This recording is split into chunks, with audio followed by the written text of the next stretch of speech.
ସାଙ୍ଗମାନେ 24 ଜୁଲାଇ 2025 ଗୁରୁବାର ଦିନ ପଡ଼ୁଛି ଚିତାଲାଗି ଅମାବାସ୍ୟା। ଏହି ଦିନ ଆପଣ ଘରକୁ ନେଇ ଆସନ୍ତୁ ଏହି ଗଛର ଚେର। ତେବେ ସାଙ୍ଗମାନେ ଏହି ଗଛର ଚେରଟିକୁ ଆପଣ ଚାହିଁଲେ ଯେକୌଣସି ଦିନରେ ବି ଆଣିପାରିବେ। କିନ୍ତୁ କିଛି ବିଶେଷ ଦିନ ରହିଛି ଯେଉଁ ଦିନଗୁଡ଼ିକରେ ଯଦି ଆପଣ ଏହି ଚେରକୁ ଆଣନ୍ତି ତ ଏହି ଚେରର ଚମତ୍କାରୀ ଶକ୍ତିରେ ବୃଦ୍ଧି ହୋଇଥାଏ ଏବଂ ଏହା ଆପଣଙ୍କୁ ଅଧିକ ଶୁଭ ଫଳ ପ୍ରଦାନ କରିଥାଏ। ତେଣୁ ଯଦି କିଛି ବିଶେଷ ଦିନରେ ଆପଣ ଏହି ଚେରକୁ ନେଇ ଆସୁଛନ୍ତି ତ ଆପଣଙ୍କୁ ଏହା ଅଧିକ ଲାଭ ପ୍ରଦାନ କରିପାରିବ। ତ ଏହି ଚିତାଲାଗି ଅମାବାସ୍ୟା ଦିନ ଆପଣ ଘରକୁ ନେଇ ଆସନ୍ତୁ ଏହି ଗଛର ଚେରକୁ। ତେବେ ସାଙ୍ଗମାନେ ଭିଡ଼ିଓଟିରେ ଆଗକୁ ବଢ଼ିବା ପୂର୍ବରୁ ଭିଡ଼ିଓକୁ ଗୋଟେ ଲାଇକ୍ କରି ଚ୍ୟାନେଲଟିକୁ ସବସ୍କ୍ରାଇବ୍ କରିଦିଅନ୍ତୁ ଏବଂ କମେଣ୍ଟ ବକ୍ସରେ ଶ୍ରଦ୍ଧା ଓ ଭକ୍ତିର ସହିତ ଜୟ ମା ଲକ୍ଷ୍ମୀ ନିଶ୍ଚୟ ଲେଖନ୍ତୁ। ତେବେ ସାଙ୍ଗମାନେ ଏହି ଗଛଟି ସହିତ ଆପଣମାନେ ସମସ୍ତେ ଭଲ ଭାବରେ ପରିଚିତ ହେବେ ଏବଂ ଏହି ଗଛଟିକୁ ସାଧାରଣ ଗଛ ଭାବି ଏହାକୁ ଆପଣ ଅଣଦେଖା ମଧ୍ୟ କରିଦେଇଥିବେ। ଏମିତିକି ଯଦି ଆପଣଙ୍କର ଘର ପାଖରେ ଏହି ଗଛ ଉଠିଥିବ ତେବେ ଆପଣ ଏହି ଗଛକୁ ଅନାବନା ଗଛ ଭାବି ଉପାଡ଼ିକି ଫୋପାଡ଼ି ମଧ୍ୟ ଦେଇଥିବେ। ତେବେ ସାଙ୍ଗମାନେ ଆପଣମାନେ ଜାଣି ରଖିବା ଉଚିତ ଯେ ଏହା କୌଣସି ଅନାବନା ଗଛ ନୁହେଁ। ଏହା ଏକ ଏପରି ଚମତ୍କାରୀ ଗଛ ଯେଉଁଥିରେ ଭଗବାନ ଶିବ ଶଙ୍କର, ଭଗବାନ ଶନିଦେବ ଏବଂ ମା ଲକ୍ଷ୍ମୀଙ୍କର ବାସ ହୋଇଥାଏ। ଏମିତିକି ଏହି ଗଛର ମୂଳରେ ମା ଗଙ୍ଗାଙ୍କର ମଧ୍ୟ ବାସ ହୋଇଥାଏ। ତେବେ ଆପଣ ଯଦି ଏହି ଗଛର ତାନ୍ତ୍ରିକ ଏବଂ ଆୟୁର୍ବେଦିକ ଗୁଣ ବିଷୟରେ ଜାଣିବେ ତେବେ ଆପଣଙ୍କ ପାଇଁ ମଧ୍ୟ ଏହି ଗଛଟି ଅତ୍ୟନ୍ତ ମୂଲ୍ୟବାନ ହୋଇଯିବ ଏବଂ ଏହି ଗଛଟିକୁ ଆପଣ ମଧ୍ୟ ନିଜର ଦିନଚର୍ଯ୍ୟାରେ ବ୍ୟବହାର କରିବାକୁ ଲାଗିବେ। ଯଦି ଆପଣ ନିଜ ଜୀବନରେ ଦୁଃଖ, ଦରିଦ୍ରତା, କଷ୍ଟ ଏବଂ ଅନେକ ଗୁଡ଼ିଏ ସମସ୍ୟା ପାଇଁ ଚିନ୍ତିତ ଅଛନ୍ତି ତେବେ ଏହି ଗଛର ବ୍ୟବହାର କରି ଆପଣ ଏ ସମସ୍ତ ସମସ୍ୟାରୁ ମୁକ୍ତି ପାଇପାରିବେ। ତେବେ ସରଳ ଭାଷାରେ କହିବାକୁ ଗଲେ ଯଦି ଆପଣଙ୍କ ଜୀବନରେ ଧନଜନିତ ସମସ୍ୟା ଦେଖାଯାଉଛି, ଧନଜନିତ ସମସ୍ୟାକୁ ନେଇ ଆପଣ ଚିନ୍ତିତ ଅଛନ୍ତି ତେବେ ଏହି ଗଛକୁ ଯଦି ଆପଣ ସଠିକ ଭାବରେ ସାଧନା କରିନେବେ ଅର୍ଥାତ୍ ଏହି ଗଛ ସହିତ ଜଡ଼ିତ ଉପାୟ ଗୁଡ଼ିକୁ ଆପଣ ସଠିକ ଭାବରେ କରିନେବେ ତେବେ ନିଶ୍ଚୟ ଭାବରେ ଆପଣଙ୍କୁ ମା ଲକ୍ଷ୍ମୀଙ୍କର କୃପା ପ୍ରାପ୍ତ ହେବ ଏବଂ ଆପଣଙ୍କ ଜୀବନରେ ଚାଲିଥିବା ସମସ୍ତ ଧନଜନିତ ସମସ୍ୟାର ମଧ୍ୟ ସମାଧାନ ହୋଇଯିବ ଏବଂ ବିଭିନ୍ନ ଦିଗରୁ ଆପଣଙ୍କର ରୋଜଗାର ହେବ ଯାହା ଫଳରେ ଆପଣଙ୍କର ଆର୍ଥିକ ସ୍ଥିତି ମଧ୍ୟ ଧୀରେ ଧୀରେ ସୁଦୃଢ଼ ହେବାକୁ ଲାଗିବ। ଏମିତିକି ଯଦି ଆପଣ ଶତ୍ରୁଙ୍କ ଦ୍ୱାରା ପୀଡ଼ିତ ହେଉଛନ୍ତି, ଶତ୍ରୁଜନିତ ସମସ୍ୟାର ସମ୍ମୁଖୀନ ହେଉଛନ୍ତି ତେବେ ସଠିକ ଭାବରେ ଏହି ଗଛର ସାଧନା କରିନେବା ଦ୍ୱାରା ଭଗବାନ ଶନିଦେବଙ୍କ କୃପାରୁ ଆପଣଙ୍କୁ ଶତ୍ରୁ ପୀଡ଼ାରୁ ମଧ୍ୟ ମୁକ୍ତି ମିଳିବ।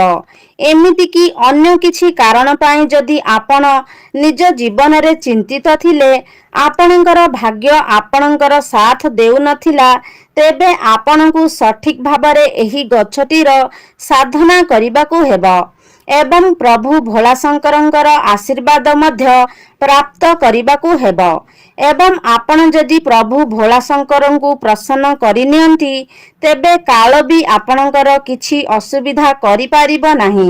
କାରଣ ଭଗବାନ ଭୋଳାଶଙ୍କର ହେଉଛନ୍ତି କାଳର କାଳ ମହାକାଳ। ତାଙ୍କର ଆଶୀର୍ବାଦ ଯାହାକୁ ପ୍ରାପ୍ତ ହୋଇଥାଏ କୌଣସି ବି ଶକ୍ତି ଦୁନିଆର କୌଣସି ବି ଶକ୍ତି ତାର କିଛି କ୍ଷତି କରିପାରି ନଥାଏ। ତେବେ ସାଙ୍ଗମାନେ ଏହି ଗଛର କେଉଁ ଭାଗ ଆପଣଙ୍କୁ କେଉଁ ପରିମାଣରେ ବ୍ୟବହାର କରିବାକୁ ହେବ ସେ ବିଷୟରେ ଜାଣିବା ମଧ୍ୟ ଅଧିକ ଗୁରୁତ୍ୱପୂର୍ଣ୍ଣ ଅଟେ ଏବଂ ଯେଉଁ ବିଷୟରେ ଆଜି ମୁଁ ଏହି ଭିଡ଼ିଓରେ କହିବାକୁ ଯାଉଛି ତେବେ ସାଙ୍ଗମାନେ ଏହି ଗଛଟିର ଦୁଇଟି ଗୁଣ ରହିଛି, ଆୟୁର୍ବେଦିକ ଗୁଣ ଏବଂ ତାନ୍ତ୍ରିକ ଗୁଣ।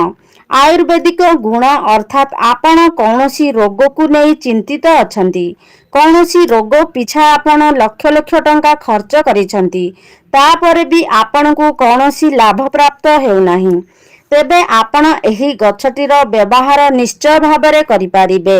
ତାପରେ ଆପଣ ନିଜେ ଦେଖିବେ ଯେ ଆପଣଙ୍କର ବେମାର ନିଶ୍ଚୟ ଭାବରେ ଧୀରେ ଧୀରେ ଭଲ ହେବାକୁ ଲାଗିବ। ଏହି ଗଛଟିର ମହତ୍ତ୍ୱ ଆୟୁର୍ବେଦିକରେ ଅଧିକ ରହିଅଛି ଏବଂ ଯଦି ଆପଣ ଏ ଗଛଟିର ତାନ୍ତ୍ରିକ ବିଷୟରେ ଜାଣିନେବେ ତେବେ ଆପଣ ନିଜ ଜୀବନରେ କେବେ ବି କଷ୍ଟ ଦେଖିବାକୁ ପାଇବେ ନାହିଁ।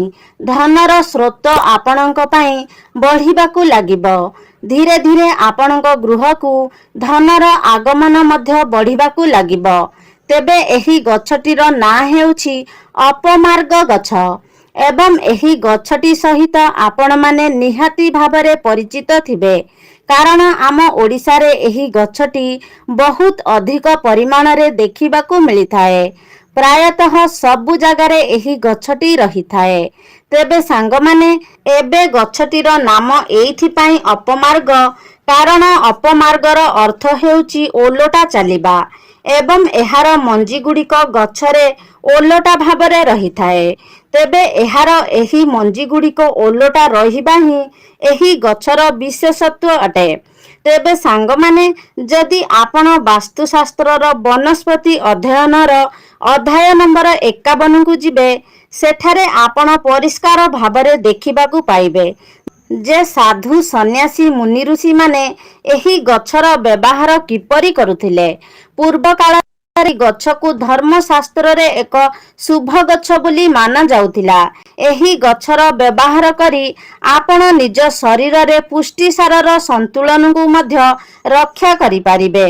ତେବେ ପୂର୍ବ କାଳରେ ଯେତେବେଳେ ମୁନି ଋଷିମାନେ ମାସ ମାସ ଧରି ଭଗବାନଙ୍କୁ ତପସ୍ୟା କରୁଥିଲେ, ଭଗବାନଙ୍କ ଆରାଧନାରେ ଲୀନ ରହୁଥିଲେ, ସେତେବେଳେ ସେମାନେ ଏହି ଗଛର ମଞ୍ଜିର ଖେଚୁଡ଼ି କିମ୍ବା କ୍ଷୀରି ବନାଇ ଖାଉଥିଲେ, ଯାହା ଫଳରେ 10 ଦିନ ପର୍ଯ୍ୟନ୍ତ ସେମାନଙ୍କୁ ଭୋକ ଶୋଷ ଲାଗୁନଥିଲା।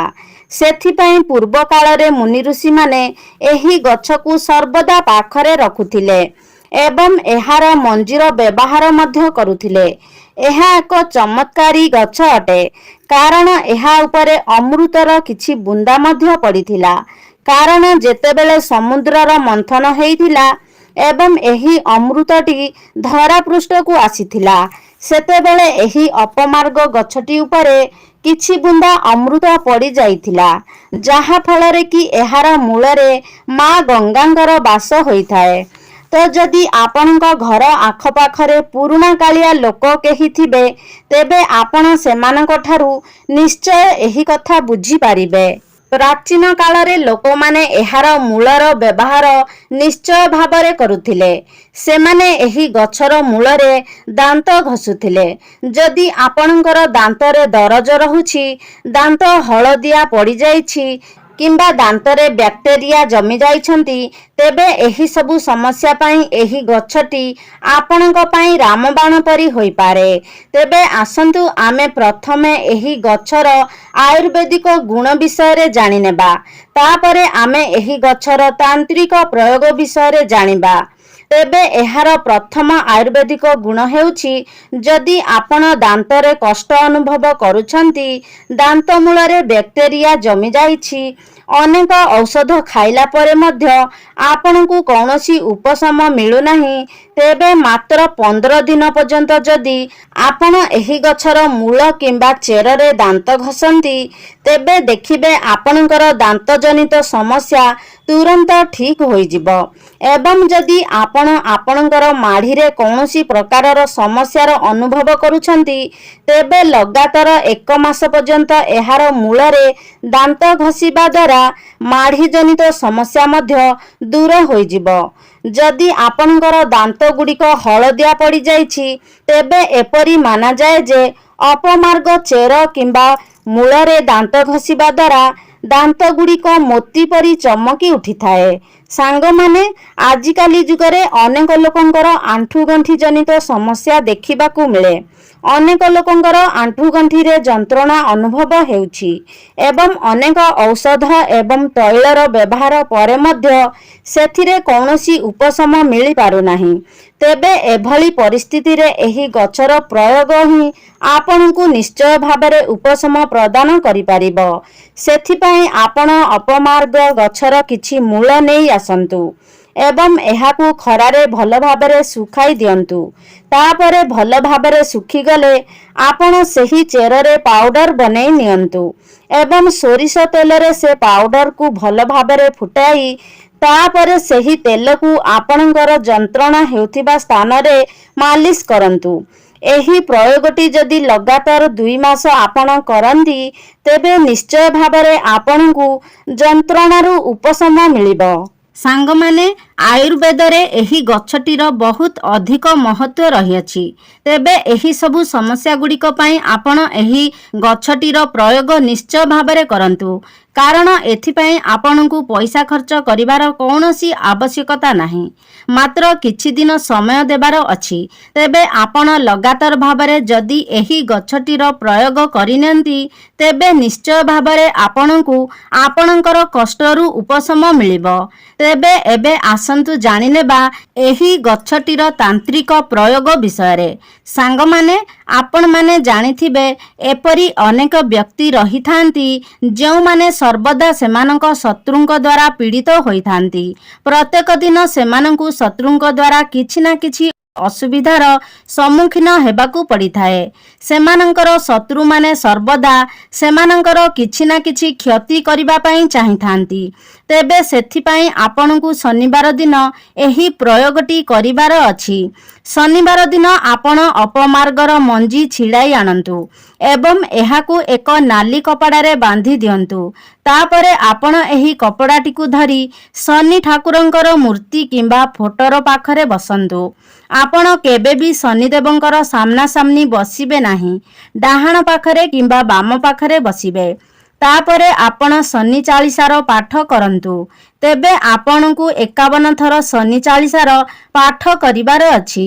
ତାପରେ ଆପଣ ଯେଉଁ କପଡ଼ାଟି ରଖିଥିବେ, ଯେଉଁଥିରେ ଅପମାର୍ଗ ମଞ୍ଜି ବାନ୍ଧିକରି ରଖିଥିବେ, ସେହି କପଡ଼ାକୁ ଆପଣ ଏପରି ସ୍ଥାନରେ ରଖିବେ ଯେଉଁଠାକୁ କେହି ଯିବା ଆସିବା କରୁନଥିବେ। ତାପରେ ଆପଣ ନିଜେ ଲକ୍ଷ୍ୟ କରିପାରିବେ ଯେ ଆପଣଙ୍କର ଶତ୍ରୁ ଯେତେ ବି ଶକ୍ତିଶାଳୀ ହୋଇଥାଉ, ଏହି ଉପାୟଟି କରିବା ଦ୍ୱାରା ସେ ତାର ସବୁ ଚେଷ୍ଟାରେ ବିଫଳ ହେବ। ଆପଣଙ୍କର ଶତ୍ରୁମାନେ ଆପଣଙ୍କର କ୍ଷତି କରିବାରେ କଦାପି ବି ସମର୍ଥ ହୋଇପାରିବେ ନାହିଁ ଏବଂ ଯଦି ଅକାରଣରେ ଆପଣଙ୍କର କେହି କ୍ଷତି କରିବା ପାଇଁ ଚାହୁଁଥିବ ତେବେ ଓଲଟା ତାର ହିଁ କ୍ଷତି ହେବ। ଦ୍ୱିତୀୟରେ, ଯଦି ଆପଣ ଚାହୁଁଛନ୍ତି ଆପଣଙ୍କର ବ୍ୟାପାର ବା ବ୍ୟବସାୟରେ ଉନ୍ନତି ହେଉ, ଆପଣଙ୍କୁ ଲାଭପ୍ରାପ୍ତ ହେଉ, ତେବେ ଶୁକ୍ରବାର ଦିନ ଆପଣଙ୍କୁ ଏହି ଉପାୟଟି କରିବାର ଅଛି। ଶୁକ୍ରବାର ଦିନ ଆପଣ ଏହାର ମଞ୍ଜିକୁ ଛିଡ଼ାଇ ଆଣନ୍ତୁ ଏବଂ ଲାଲ କପଡ଼ାରେ ବାନ୍ଧି ତା ଉପରେ କିଛି ସିନ୍ଦୁର ରଖିଦିଅନ୍ତୁ। ତାପରେ ଆପଣ ଏହାକୁ ନିଜର ବ୍ୟାପାର ବାଣିଜ୍ୟ ସ୍ଥଳରେ ରଖିଦିଅନ୍ତୁ। ଯେଉଁଠାରେ ଆପଣ ପଇସା ରଖୁଛନ୍ତି ସେହି ଡ୍ରରେ ଆପଣ ସେହି କପଡ଼ାଟିକୁ ରଖିଦିଅନ୍ତୁ। ଦେଖିବେ ଆପଣଙ୍କର ବେପାର ବାଣିଜ୍ୟରେ ଲାଭ ହେବାକୁ ଲାଗିବ ଏବଂ ଧନର ବୃଦ୍ଧି ହେବାକୁ ଲାଗିବ। ତୃତୀୟରେ, ଯଦି ଆପଣଙ୍କୁ ଲାଗୁଛି ଯେ ଆପଣଙ୍କ ପଛରେ ଭୂତ ପ୍ରେତର କିଛି ପ୍ରଭାବ ରହିଛି, ଆପଣଙ୍କୁ ଭୂତପ୍ରେତ ଜନିତ ସମସ୍ୟାର ସମ୍ମୁଖୀନ ହେବାକୁ ପଡ଼ୁଛି କିମ୍ବା ଆପଣଙ୍କ ଉପରେ ତନ୍ତ୍ରମନ୍ତ୍ରର ପ୍ରୟୋଗ କରାଯାଇଛି, କୌଣସି କଳା ଯାଦୁର ପ୍ରଭାବ ରହିଛି, ତେବେ ଆପଣ ନିଶ୍ଚୟ ଭାବରେ ଏହି ଉପାୟଟିର ପାଳନ କରନ୍ତୁ। ଏହି ଉପାୟଟି କରିବା ପରେ ଆପଣଙ୍କ ଉପରେ କୌଣସି ବି ନକାରାତ୍ମକ ଶକ୍ତିର ପ୍ରଭାବ ପଡ଼ିବ ନାହିଁ। ତେବେ ସୋମବାର ଆପଣ ଗୋଟିଏ ଅପମାର୍ଗ ଗଛ ଉପାଡ଼ି ଆଣନ୍ତୁ ଏବଂ ଏହାର ମୂଳଟିକୁ ଭଲ ଭାବରେ ଧୋଇ ନେଇ ଏହାକୁ ନେଇ ଆପଣ ପ୍ରଭୁ ଶିବଶଙ୍କରଙ୍କର ମୂର୍ତ୍ତି କିମ୍ବା ଫଟୋ ସାମ୍ନାରେ ବସି 1001 ଥର ଓମ୍ ନମଃ ଶିବାୟ ମନ୍ତ୍ରର ଜପ କରନ୍ତୁ। ତାପରେ ଗୋଟିଏ ରୂପାର ତାବିଜରେ ଏହାର ଚେରକୁ ପୁରାଇ ଆପଣ ନିଜ ଗଳାରେ ଏହି ତାବିଜକୁ ଧାରଣ କରନ୍ତୁ। ଆପଣ ନିଜେ ଦେଖିବେ ଯେ ଯେତେ ବି ନକାରାତ୍ମକ ଶକ୍ତି ହେଉ, ଯେତେ ବଡ଼ ବି କଳା ଯାଦୁର ପ୍ରୟୋଗ ହୋଇଥାଉ, ଆପଣଙ୍କ ଉପରେ ଏହାର ପ୍ରଭାବ କିଛି ବି ପଡ଼ିବ ନାହିଁ। ଚତୁର୍ଥ ଉପାୟଟି, ଯଦି ଆପଣ ସମାଜରେ ନିଜର ମାନ ସମ୍ମାନ ପଦପ୍ରତିଷ୍ଠା ବୃଦ୍ଧି କରିବା ପାଇଁ ଚାହୁଁଛନ୍ତି, ତେବେ ଏହି ଉପାୟଟି ନିଶ୍ଚୟ ଭାବରେ ଆପଣଙ୍କ ପାଇଁ ଫଳପ୍ରଦ ହେବ। ତେବେ ଆପଣମାନେ ନିଶ୍ଚିନ୍ତ ଭାବରେ ଜାଣିଛନ୍ତି ଯେ ମଙ୍ଗଳବାରଟି ପ୍ରଭୁ ହନୁମାନଙ୍କୁ ସମର୍ପିତ ଅଟେ। ତେବେ ମଙ୍ଗଳବାର ଦିନ ଆପଣ ଏହି ଗଛକୁ ଉପାଡ଼ି ଆଣନ୍ତୁ ଏବଂ ଏହାର ଚେରକୁ ଭଲ ଭାବରେ ଧୋଇ ଶୁଖାଇ ଦିଅନ୍ତୁ। ତାପରେ ଆପଣ ଏହି ଚେରର ଏକ ପାଉଡର ବନାଇ ରଖିଦିଅନ୍ତୁ ଏବଂ ଆପଣ ଯେଉଁ ବି ତିଳକ ମଥାରେ ଲଗାଉଛନ୍ତି ସେହି ତିଳକରେ ଆପଣ ଏହି ପାଉଡର ଗୋଟେ ଚୁଟକି ମିଶାଇକି ତିଳକ କରିକି ଲଗାନ୍ତୁ। ଦେଖିବେ ଆପଣ ଯଦି କୌଣସି ଇଣ୍ଟରଭ୍ୟୁ ଦେବା ପାଇଁ ଯାଉଛନ୍ତି, ନିଜର ବିଜନେସକୁ ନେଇ କୌଣସି ମିଟିଂ କରିବା ପାଇଁ ଯାଉଛନ୍ତି, ତ ସେଥିରେ ନିଶ୍ଚିତ ଭାବରେ ଆପଣଙ୍କୁ ସଫଳତା ପ୍ରାପ୍ତ ହେବ। ଏହା ବ୍ୟତୀତ ଏହାକୁ ତିଳକ କରି ମଥାରେ ଲଗାଇବା ଦ୍ୱାରା ଆପଣଙ୍କ କୁଣ୍ଡଳୀରେ ମଙ୍ଗଳଙ୍କର ସ୍ଥିତି ମଧ୍ୟ ମଜବୁତ ହୋଇଥାଏ। ତେବେ ସାଙ୍ଗମାନେ, ଉପାୟ ଗୁଡ଼ିକ ଅତ୍ୟନ୍ତ ସହଜ ଅଟେ। ଆପଣ ଯଦି ନିଜର କିଛି ସମୟ ବାହାର କରି ବିଶ୍ୱାସର ସହିତ ଏହି ଉପାୟ ଗୁଡ଼ିକର ପାଳନ କରନ୍ତି, ତେବେ ଦେଖିବେ ନିଶ୍ଚୟ ଭାବରେ ଆପଣଙ୍କୁ ଏହାର ଲାଭ ପ୍ରାପ୍ତ ହେବ। ତେବେ ସାଙ୍ଗମାନେ, ଆଶା କରୁଛି ଆଜିର ଭିଡ଼ିଓଟି ଆପଣମାନଙ୍କୁ ନିଶ୍ଚିତ ଭାବରେ ଭଲ ଲାଗିଥିବ। ଯଦି ଭଲ ଲାଗିଛି ତାହେଲେ ଲାଇକ୍ କରନ୍ତୁ, ସେୟାର କରନ୍ତୁ। ଆମ ଚ୍ୟାନେଲକୁ ଯଦି ସବସ୍କ୍ରାଇବ୍ କରିନାହାନ୍ତି ତାହେଲେ ସବସ୍କ୍ରାଇବ୍ କରିଦିଅନ୍ତୁ ଏବଂ କମେଣ୍ଟ ବକ୍ସରେ ଜୟ ମା ଲକ୍ଷ୍ମୀ ନିଶ୍ଚୟ ଲେଖନ୍ତୁ।